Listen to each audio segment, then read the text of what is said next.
Hello hi नमस्कार, कैसे हैं आप सभी फ्रेंड्स। एसएससी एग्जाम 2026 के जीके जीएस के इस वीडियो में आपका स्वागत है। फ्रेंड्स, इस वीडियो सीरीज में एडिक्विटी के द्वारा पूछे गए सभी इंपॉर्टेंट क्वेश्चंस का subject wise topic wise detail explanation करेंगे। तो जिन्होंने अब तक चैनल को सब्सक्राइब नहीं किया है, प्लीज़ चैनल को लाइक शेयर एंड सब्सक्राइब जरूर करें। इसकी PDF हमारे टेलीग्राम चैनल द जीके 360 पर अवेलेबल होगी, आप इसे वहाँ से डाउनलोड कर सकते हैं। तो आज हम लोग ज्योग्राफी के पार्ट 2 को डिस्कस करेंगे। तो चलिए वीडियो स्टार्ट करते हैं। आज का पहला सवाल है, which Indian government body is primarily responsible for monitoring and regulating the air quality index AQI in India. Bharat में वायु गुणवत्ता सूचकांक AQI की निगरानी और विनियमन के लिए मुख्य रूप से कौन सी भारतीय सरकारी संस्था जिम्मेदार है। AQI इसकी निगरानी जो है वह CPCB के द्वारा की जाती है। CPCB means central pollution control board. तो CPCB इसकी निगरानी करती है। इसके लिए एक्ट बनाया गया है, prevention and control of pollution. यह एक्ट बना है कब? 1974 में। इसमें वाटर को भी शामिल किया गया है, वाटर को, और पोल्यूशन जो अदर पोल्यूशन है वह एक्ट 1974 के आधार पर है। एयर के लिए एक्ट बनाया गया था 1981 में, एयर एक्ट 1981 में बनाया गया था।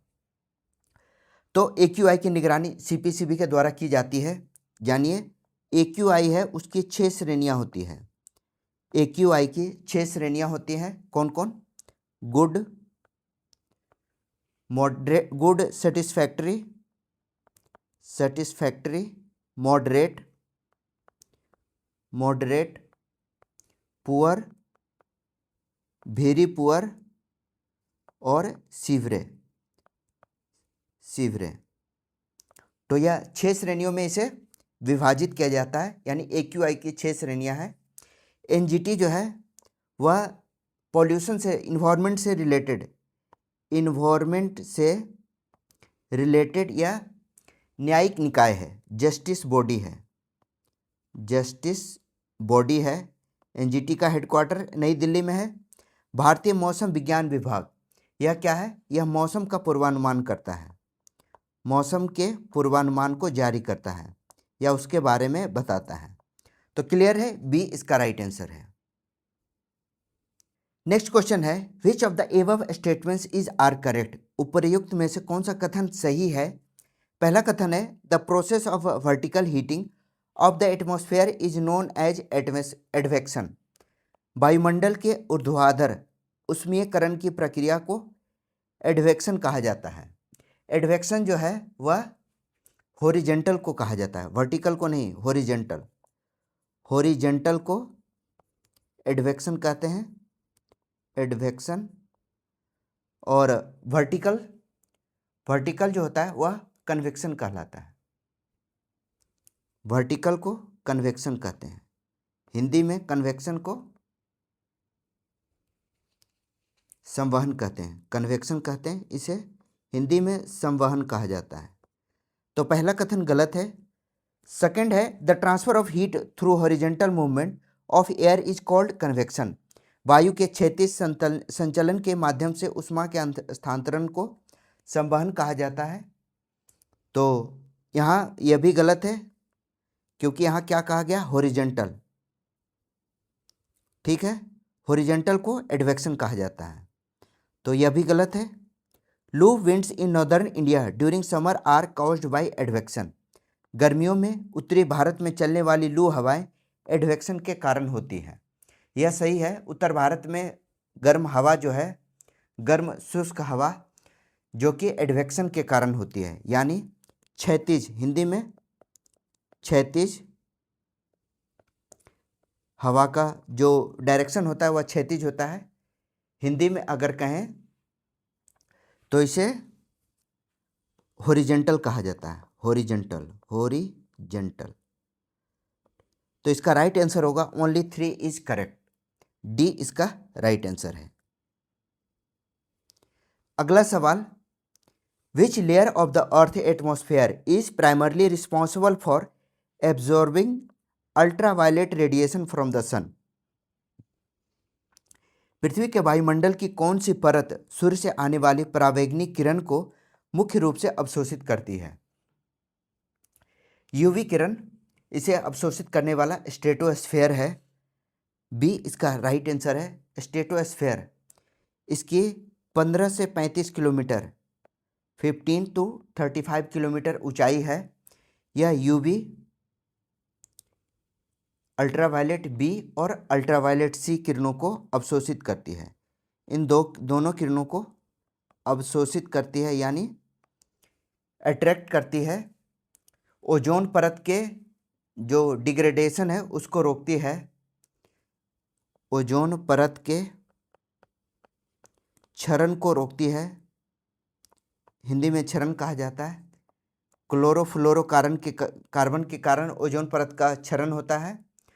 तो इसके लिए मॉन्ट्रियल प्रोटोकॉल एक एग्रीमेंट है, मॉन्ट्रियल प्रोटोकॉल, जिसके बारे में अक्सर एग्जाम में पूछा जाता है।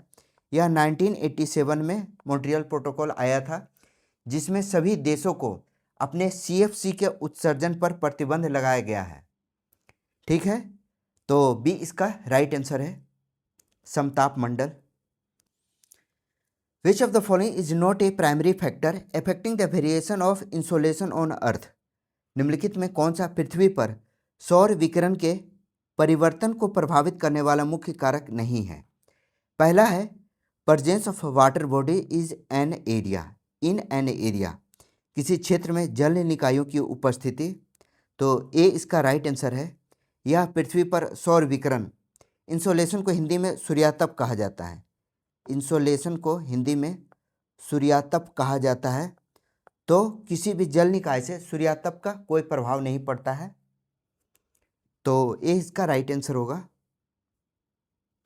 नेक्स्ट है the temperature in troposphere decreases at the rate of every 165 metre of height. क्षोभ मंडल में तापमान प्रत्येक 165 मीटर ऊंचाई पर घटता है। बिल्कुल सही है, प्रति 165 मीटर ऊंचाई पर 1 डिग्री सेंटीग्रेड तापमान जो है वह कम होता है। पहला कथन सही है। सेकंड है द टेम्परेचर इन मीसोस्फेयर मतलब मध्यमंडल starts to decrease with the increase in altitude and reaches up to at around 80 kilometre. मध्यमंडल में ऊंचाई बढ़ने पर तापमान घटता है और लगभग 80 किलोमीटर तक पहुंचता है।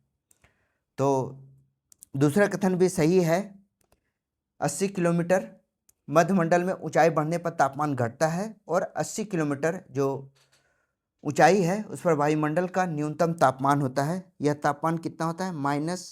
-90 डिग्री सेंटीग्रेड। ठीक है, तो इसका राइट आंसर होगा C. Both statements 1 and 2 are correct. Which of the following is not typically considered a weather element? निम्नलिखित में किसे सामान्यतः मौसम तत्व नहीं माना जाता है? मौसम तत्व यानी किसके कारण मौसम प्रभावित नहीं होता है?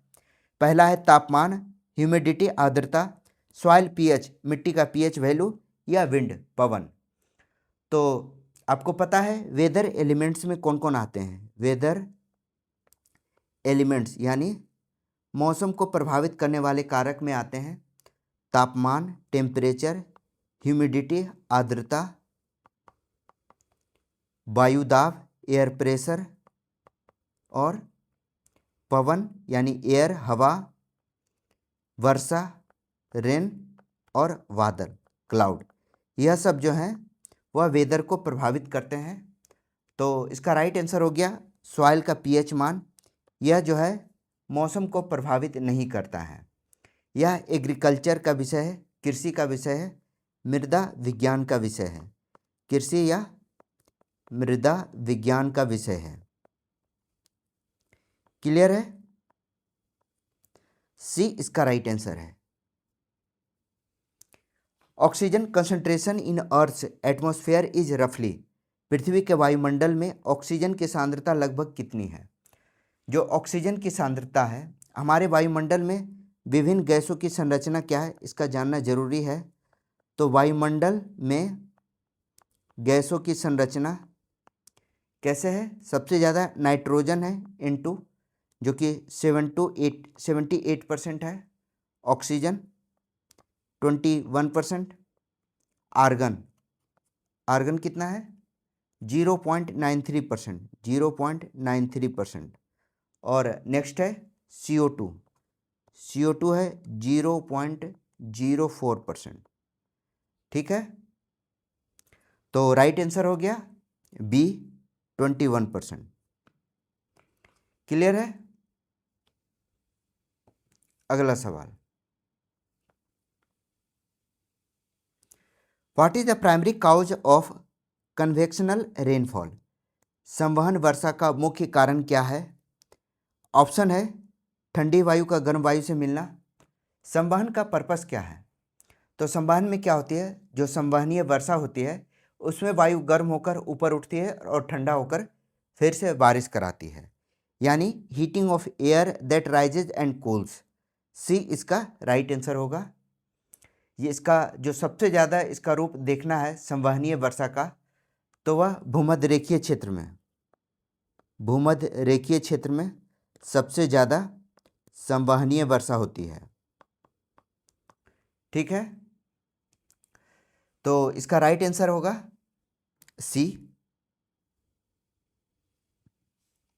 नेक्स्ट क्वेश्चन है, what is the most likely reason for temperature increase in the atmosphere during solar storm? सौर तूफान के दौरान तापमंडल में तापमान बढ़ने का सबसे संभावित कारण क्या है? तो ऑब्वियस है आणविक घर्षण नहीं होगा, यूवी और एक्सरे का अवशोषण। बी इसका राइट आंसर होगा। जो थर्मोस्फेयर है, तापमंडल को थर्मोस्फेयर कहा जाता है। क्या इसे थर्मोस्फेयर कहते हैं? इसमें क्या होता है, जो सौर तूफान आते हैं, सौर तूफान के दौरान जो यूवी और एक्सरे विकिरण सबसे ज़्यादा निकलते हैं, यूवी और एक्सरे सबसे ज़्यादा निकलते हैं, और यह आयनोस्फेयर के द्वारा उसका शोषण किया जाता है और इससे टेम्परेचर बढ़ जाता है। क्या करता है? आयनोस्फेयर इसका अवशोषण करता है, जिससे तापमान में वृद्धि होती है। तो राइट आंसर हो गया बी। ठीक है, अगला सवाल, रिगार्डिंग अर्थ मेजर क्लाइमेट जोन्स, पृथ्वी के प्रमुख जलवायु क्षेत्र के संबंध में पहला कथन है, tropical zones experience minimal seasonal temperature variation. उष्णकटिबंधीय क्षेत्रों में मौसमी तापमान परिवर्तन न्यूनतम होता है। सेकेंड है, temperature zones are characterised by 4 distinct season. समशीतोष्ण क्षेत्रों में 4 स्पष्ट ऋतुएं होती हैं। तो पहला कथन सही है। उष्णकटिबंधीय क्षेत्र या कहते भूमध्य रेखा के पास साल भर तापमान लगभग एक समान रहता है। ठीक है, तो न्यूनतम मौसम परिवर्तन होता है, पहला कथन सही है। सेकेंड है, temperature zone are characterised by 4 distinct season. समशीतोष्ण क्षेत्र जो है, समशीतोष्ण क्षेत्र, यहाँ क्या होता है, 4 ऋतुएं होती है, 4 स्पष्ट ऋतु होती है। कौन कौन? वसंत ग्रीष्म शरद और शीत ऋतु, शरद के साथ साथ शीत ऋतु। तो टोटल 4 सीजन होते हैं। राइट आंसर हो गया बोथ करेक्ट, यानी सी इसका राइट आंसर है।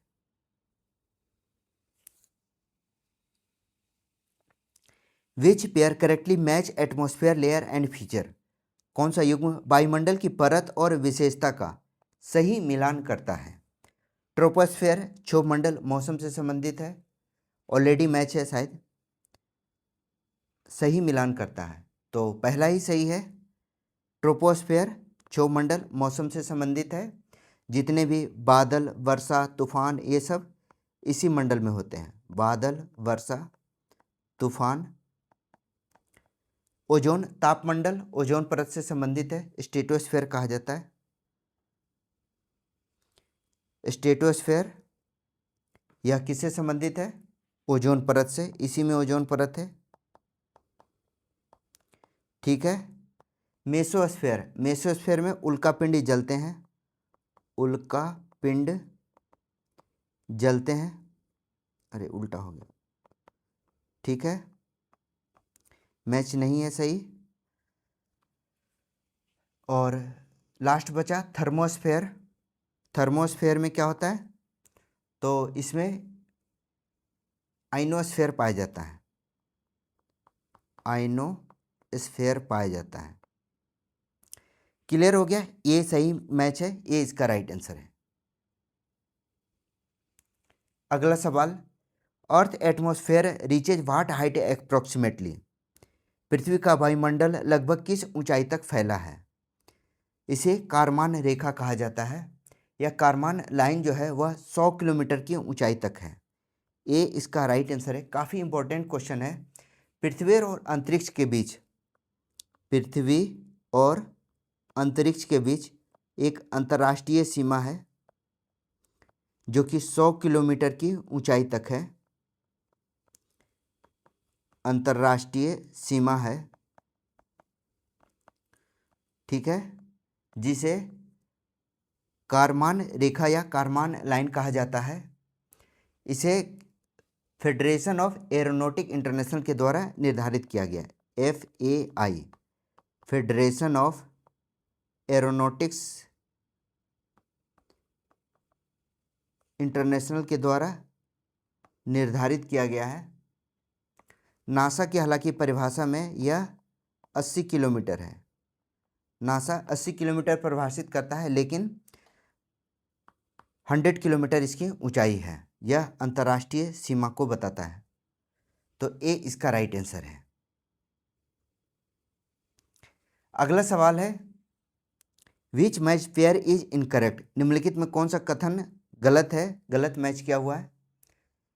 पहला है मेसोस्फेयर मध्यमंडल उल्कापिंड, हमने यह ऑलरेडी कर रखा है। तो इसका राइट आंसर होगा एक्सोस्फेयर। एक्सोस्फेयर मीन्स क्या होता है?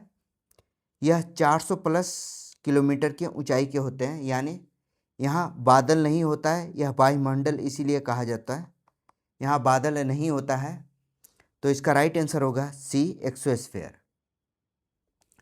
क्षोभ मंडल में बादल होता है, याद रखिए। नीचे से सबसे नीचे है क्षोभ मंडल, जो कि 0 से 12 किलोमीटर की ऊंचाई तक है। तो राइट आंसर हो गया C. Which phenomenon is primarily responsible for auroras near earth poles? पृथ्वी के ध्रुव के पास अरोरा के लिए मुख्य रूप से कौन सी घटना जिम्मेदार है? अरोरा बोरियालिस कहा जाता है उत्तरी ध्रुव पर, और दक्षिणी ध्रुव पर अरोरा ऑस्ट्रेलियाइस कहा जाता है। तो यह सौर पवन और चुंबकीय क्षेत्र की एक परस्पर क्रिया है। Solar wind and magnetic field के कारण यह उत्पन्न होता है, उनके इंटरेक्शन के कारण एक प्रकार का। इससे डिटेल में अगर पढ़ें तो सौर पवन, इसके जो कण होते हैं, पवन के कण, वह पृथ्वी के चुंबकीय क्षेत्र से टकराते हैं, पृथ्वी के मैग्नेटिक फील्ड से टकराते हैं और टकराकर लाइट उत्पन्न करते हैं, जिसे उत्तरी ध्रुव में अरोरा बोरियालिस कहा जाता है। नॉर्थ पोल में इसे अरोरा बोरियालिस कहते हैं, अरोरा बोरियालिस। और साउथ पोल में इसे अरोरा ऑस्ट्रेलियालिस कहते हैं, अरोरा ऑस्ट्रालिस, ठीक है। तो इसका राइट आंसर हो गया C. Which Indian satellite is use for weather forecasting? काफ़ी इंपॉर्टेंट सवाल है, बहुत एग्जाम में पूछा गया है। मौसम पूर्वानुमान के लिए, फोरकास्टिंग के लिए कौन से भारतीय उपग्रह का उपयोग किया जाता है? तो काफ़ी फेमस है इनसेट 3D, इनसेट 3D, इसे IMD यानी इंडियन मेट्रोलॉजिकल डिपार्टमेंट इसका उपयोग करती है। IMD इसका यूज करती है मौसम के फोरकास्टिंग के लिए। कार्टोसेट जो होता है वह मानचित्र के लिए किया जाता है। कार्टोसेट का प्रयोग मंगलयान जो कि मंगल मिशन से संबंधित है, मंगल मिशन से। आर्यभट्ट क्या है? तो यह भारत का पहला भारतीय उपग्रह है। पहला भारतीय उपग्रह है जिसे 1975 में, यह उपग्रह 1975 में भेजा गया था। तो इसका राइट आंसर हो गया B, INSAT. Which two gases dominate earth surface atmosphere, पृथ्वी के सतही वायुमंडल में कौन सी दो गैसें प्रमुख हैं? तो ऑप्शन तो यहाँ क्लियर नहीं है। ऑप्शन होगा N2 और O2। मैंने अभी अभी बताया सबसे ज़्यादा N2 है और उसके बाद O2 है। तो इसका राइट आंसर हो गया, यहीं सी में कर दे रहे हैं, N2 एंड O2। सी इसका राइट आंसर है। नाइट्रोजन की मात्रा लगभग 78% है और ऑक्सीजन की मात्रा 21%। ठीक है। अगला सवाल, एज पार्ट ऑफ मिशन मौसम India is building A cloud chamber eight which institute. Mission मौसम के तहत भारत किस संस्थान में क्लाउड चैम्बर बना रहा है? क्लाउड चैम्बर यह मिशन मौसम के द्वारा IITM पुणे में बनाया जा रहा है। IITM Pune, Indian institute of tropical metrology, D इसका राइट आंसर है। यहाँ पर क्लाउड चैम्बर बनाया जा रहा है, क्लाउड, ठीक है, क्लाउड चैम्बर बनाया जा रहा है जिसे इसे मिशन मौसम के तहत बनाया जा रहा है। यह भारत की मौसम के पूर्वानुमान यानी उसके फोरकास्ट की क्षमता को बढ़ाने में मदद मिलेगा। मॉनसून के अनुसंधान से संबंधित यह भारत का महत्वपूर्ण संस्थान है। शॉर्ट में इसे IITM कहा जाता है। IITM पुणे में है। याद रखिएगा, इसका फुल फॉर्म भी एग्जाम में पूछा जाता है। Which of the following is the primary objective of mission मौसम, अभी अभी पढ़ा, निम्नलिखित में से मिशन मौसम का मुख्य उद्देश्य क्या है? तो यह मौसम के पूर्वानुमान क्षमता को बढ़ाएगा। To enhance India capability in weather forecasting, पहला कथन सही है। सेकंड है to develop high resolution model for improved accuracy in predicting monsoon behaviour, monsoon के व्यवहार की सटीक भविष्यवाणी के साथ साथ उच्च रिजोल्यूशन मॉडल विकसित करना। तो दोनों कथन सही है। आप देख रहे हैं एक ही क्वेश्चन को घुमा फिरा के अलग अलग बार पूछा जा रहा है। तो अभी भी जिन्होंने चैनल को सब्सक्राइब नहीं किया है प्लीज़ चैनल को सब्सक्राइब कीजिए, वीडियो को लाइक कीजिए, अपने दोस्तों के साथ ज़रूर शेयर कीजिए। सी इसका राइट आंसर है। Why can a geostationary satellite monitor the movement of clouds accurately, भू स्थिर उपग्रह बादलों की गति की सटीक निगरानी क्यों कर सकता है? तो जियो स्टेशनरी सेटेलाइट मैंने पहले भी बताया है कि जो जियो स्टेशनरी सेटेलाइट्स होते हैं यह 36,000 किलोमीटर की ऊंचाई पर हैं और इनकी जो घूर्णन की स्पीड है वह पृथ्वी के समान है, यानी इसे एंगुलर वेलोसिटी के साथ यह घूमती है। एंगुलर वेलोसिटी के साथ यह घूमती है, इसलिए यह हमेशा स्थिर दिखती है। पृथ्वी से हमेशा यह स्थिर दिखती है, इसलिए जो बादल है उसकी गति को यह ट्रैक कर पाती है। तो सी इसका राइट आंसर है। Because it is stationary relative to any place on earth, क्योंकि यह पृथ्वी के किसी भी स्थान के सापेक्ष स्थिर होता है। तो सी इसका राइट आंसर है। Which type of satellite is mainly use for weather monitoring and forecasting, अभी अभी पढ़ा, मौसम निगरानी और पूर्वानुमान के लिए किस प्रकार के उपग्रह का प्रयोग किया जाता है? तो इसके लिए भूस्थिर उपग्रह जियो स्टेशनरी सेटेलाइट का प्रयोग किया जाता है। ए इसका राइट आंसर है। What two primarily white two primary factor jointly drive the earth large scale ocean current. पृथ्वी की विशाल महासागरीय धाराओं को संयुक्त रूप से कौन से दो प्रमुख कारक संचालित करते हैं? तो इसके लिए पवन और उसकी डेंसिटी काफ़ी महत्वपूर्ण होता है। विंड एंड डेंसिटी, सी इसका राइट आंसर है। जो डीप वाटर करंट्स होते हैं वह तापमान और डीप वाटर जो करंट होता है वह घनत्व के कारण होता है। डेंसिटी क्या करता है? तापमान और लवणता के कारण और अधिक डेंस हो जाता है, जिससे डीप वाटर करंट्स का यूज होता है। इसे थर्मोहेलाइन सर्कुलेशन कहते हैं।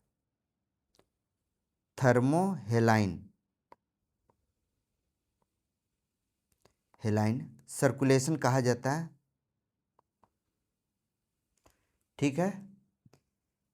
और सरफेस करंट जो होता है वह पवन के द्वारा होता है, सरफेस करंट। तो यह दोनों जो है महासागरीय धारा को संयुक्त रूप से संचालित करते हैं। घनत्व में आता है मुख्य रूप से जो डेंसिटी है डीप वाटर करंट का, उसमें आता है टेम्परेचर और लवणता को सैलिनिटी जो भी कहें, इसके कारण डीप वाटर करंट जो है वह महासागरीय धाराओं को निर्धारित करता है। तो सी इसका राइट आंसर है। Which initiative is linked to India Bangladesh defence cooperation and involves maritime domain awareness using a radar based system. Bharat Bangladesh रक्षा सहयोग से जुड़ी कौन सी पहल रडार आधारित प्रणाली के माध्यम से समुद्री क्षेत्र जागरूकता से संबंधित है? तो इसके लिए coastal surveillance radar system MOU किया गया है। राइट आंसर होगा C, coastal surveillance radar system MOU, जिसके आधार पर तटीय निगरानी रडार प्रणाली समझौता के आधार पर भारत बांग्लादेश रक्षा सहयोग से जुड़ी हुई यह समुद्री क्षेत्र में जागरूकता को बढ़ाती है। सी इसका राइट आंसर है। How many countries are there in South Asia? South Asia में कितने देश हैं? तो 8 देश हैं। कौन कौन? इंडिया, पाकिस्तान, बांग्लादेश, ठीक है, बांग्लादेश, नेपाल, भूटान,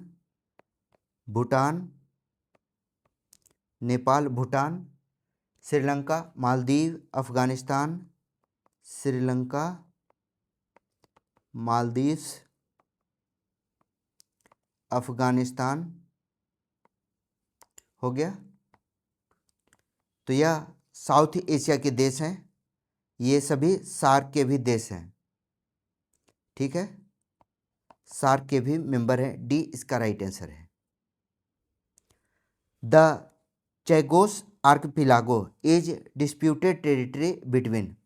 चागोस द्वीप समूह किनके बीच विवादित क्षेत्र है? काफ़ी इंपॉर्टेंट है। चागोस आर्कपिलागो कहा जाता है। यह यूनाइटेड किंगडम यानी UK और मॉरिशस के बीच, UK एंड मॉरिशस ए में है, इन दोनों के बीच विवादित है चागोस द्वीप समूह। याद रखिएगा, UK और मॉरिशस के साथ यह विवादित है। यहाँ पर डियागो गार्सिया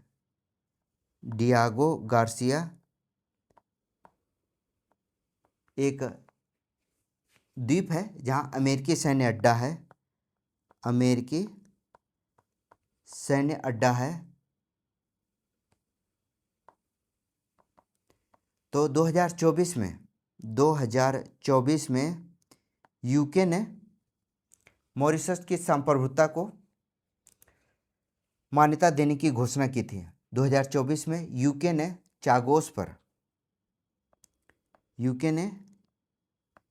चागोस पर मॉरिशस की जो संप्रभुता है उससे मान्यता देने की घोषणा की है, यानी यह मॉरिशस का है। तो राइट आंसर हो गया A. Which of the following is a characteristic feature of the western coastal plain? निम्नलिखित में कौन सा पश्चिमी तटीय मैदान की विशेषता है?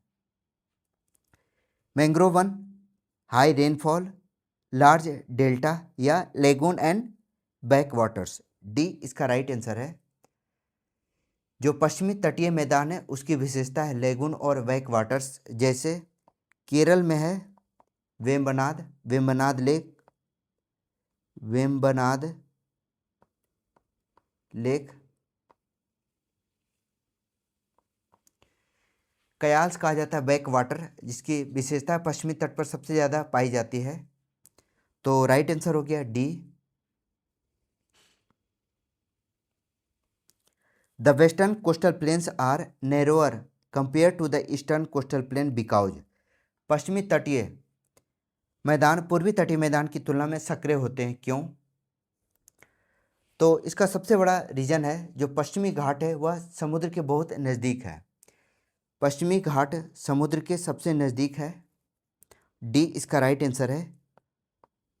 They are bordered by the western Ghat, पश्चिमी घाट के काफ़ी नज़दीक है, जिसके कारण पश्चिमी तटीय मैदान जो है, पश्चिमी तटीय मैदान वेस्टर्न कोस्टल एरिया वह सकरा है। सकरा है मीन्स नैरो है। पूर्वी तट में क्या है, लंबी नदियाँ लंबी दूरी तय करके आती हैं, इसलिए इनका जो तट होता है, कोस्टल एरिया होता है, वह बड़ा होता है। इसका अंदाज़ा आप ऐसे लगा सकते हैं, जो पश्चिमी कोस्टल एरिया है इसकी चौड़ाई जो है वह 10 से 25 किलोमीटर की है, ठीक है। और वहीं पूर्वी तट की इसकी चौड़ाई 100 से 130 किलोमीटर की है। क्लियर है? डी इसका राइट आंसर है। The highest rainfall in India get recorded in the Khasi and Jaintia hills, in which state will you find these hills?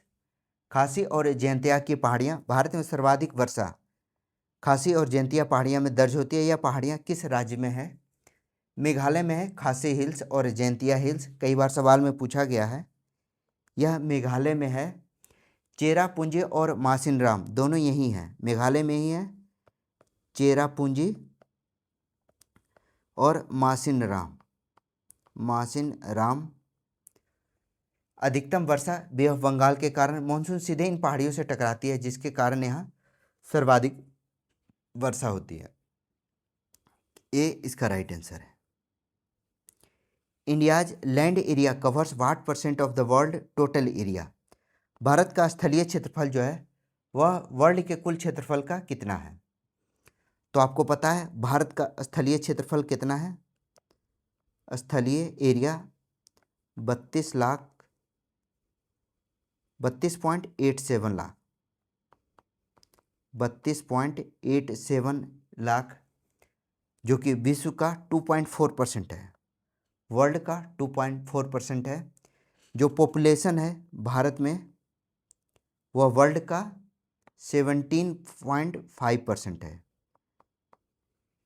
यानी 2.4% में वर्ल्ड की 17.5% पॉपुलेशन निवास करती है। भारत विश्व का 7वां बड़ा देश है, एरिया में 7th पोजीशन पे है, और पॉपुलेशन में तो फर्स्ट है ही है। तो बी इसका राइट आंसर है। The disperse rural settlement can be found predominantly in which of the following area of India? Bharat में बिखरी हुई ग्रामीण बस्तियां मुख्यतः निम्नलिखित में से किन क्षेत्रों में पाई जाती हैं? जो बिखरी हुई बस्तियां हैं मुख्य रूप से पहाड़िया और जनजातीय क्षेत्र में है, जैसे उत्तराखंड और हिमाचल प्रदेश। फोर्थ है उत्तराखंड और हिमाचल प्रदेश के पहाड़ी राज्यों में, ठीक है। केवल 4 में गंगा के निचले मैदान में घनी बस्तियां हैं। गंगा के मैदान में सबसे ज़्यादा घनी बस्तियां हैं, घनी बस्ती है। बुंदेलखंड में अर्ध बिखरी हुई है, पूरी तरह नहीं है, अर्ध बिखरी है। और छत्तीसगढ़ वैसा कुछ डिटेल नहीं है। तो राइट आंसर हो गया डी, उत्तराखंड और हिमाचल।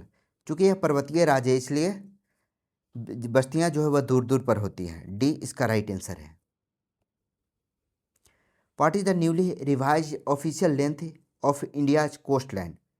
भारत की तटरेखा की नवीन आधिकारिक लंबाई। तटरेखा की नवीन आधिकारिक जो लंबाई है अभी अभी आई है 11,098 किलोमीटर, 11,098.8 किलोमीटर का है। पुरानी कितनी थी?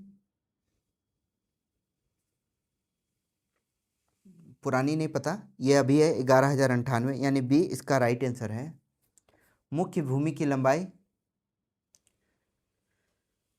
मुख्य भूमि की है 7516,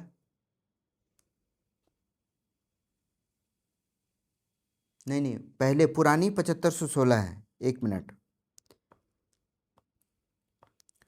पुरानी 7516 है, अब नई हो गई 11,098 किलोमीटर, जिसमें मुख्य भूमि जो है, मुख्य भूमि इसकी 6100 किलोमीटर है और द्वीप समेत अभी नई डेटा के अनुसार 11,098.8 किलोमीटर है। क्लियर है? कंफ्यूज मत होइएगा। सर्वाधिक तटरेखा वाला लंबी तटरेखा किसकी है? लंबी तटरेखा गुजरात की है। गुजरात जो है वह 1600 किलोमीटर कोस्टल एरिया वाला राज्य है, 1600 किलोमीटर। तो राइट आंसर हो गया B. Which type of vegetation is primarily found in the Himalayan region of India, characterized by coniferous tree and shrubs? Bharat के हिमालयी क्षेत्र में मुख्य रूप से किस प्रकार की वनस्पति पाई जाती है जो शंकुधारी पेड़ों और झाड़ियों से युक्त होती है? तो इसे समशीतोष्ण वन कहा जाता है, इंग्लिश में टेम्परेट फॉरेस्ट कहते हैं। बी इसका राइट आंसर है। जहाँ शंकुधारी पेड़ और झाड़ियाँ पाई जाती है, इसकी ऊंचाई जो होती है वह 1500 से 3000 मीटर की ऊंचाई पर पाए जाते हैं।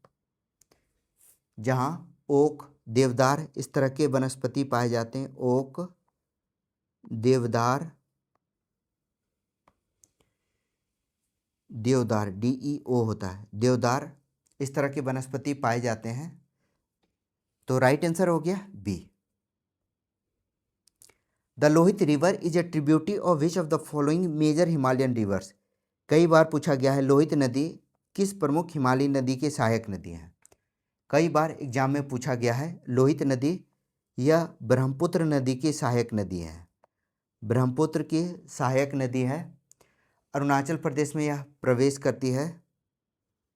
बी इसका राइट आंसर है, अरुणाचल प्रदेश में यह प्रवेश करती है और ब्रह्मपुत्र में मिलती है। ब्रह्मपुत्र की कुछ सहायक नदियाँ जिस पर सवाल अक्सर पूछा जाता है, ब्रह्मपुत्र की सहायक नदियाँ कौन कौन सी हैं? तो इनके सहायक नदी हैं, पहला तो लोहित हो गया, लोहित, सुबनसिरी, मानस और तीस्ता। कई बार सवाल पूछा गया है। चलिए इतना ही काफ़ी है। बी इसका राइट आंसर है, ब्रह्मपुत्र। नेक्स्ट है which river called the lion mouth और Singhi Khamban in Tibet flows north west between Ladakh and Zanskar, cuts a gorge near Gilgit and enters Pakistan near Nanga Parbat? कौन सी नदी जिसे तिब्बत में लायंस माउथ या सिंगी खम्बन कहा जाता है, लद्दाख और जास्कर के बीच उत्तर पश्चिम दिशा में बहती है और गिलगित के पास घाटित बनाती है, नंगा पर्वत के पास पाकिस्तान में प्रवेश करती है? तो यह किस नदी के बारे में बोला गया है? इसे लायंस माउथ या सिंगी खम्बन कहा जाता है।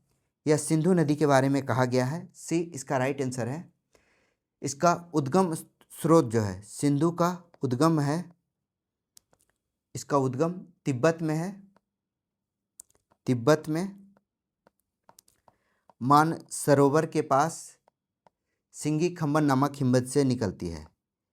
सिंगी खम्बन नामक हिमनद से निकलती है, गिलगित के पास या नंगा पर्वत के पास पाकिस्तान में प्रवेश करती है। यह सिंधु जल समझौता हुआ है भारत और पाकिस्तान के बीच। सिंधु जल समझौता 1960 में है।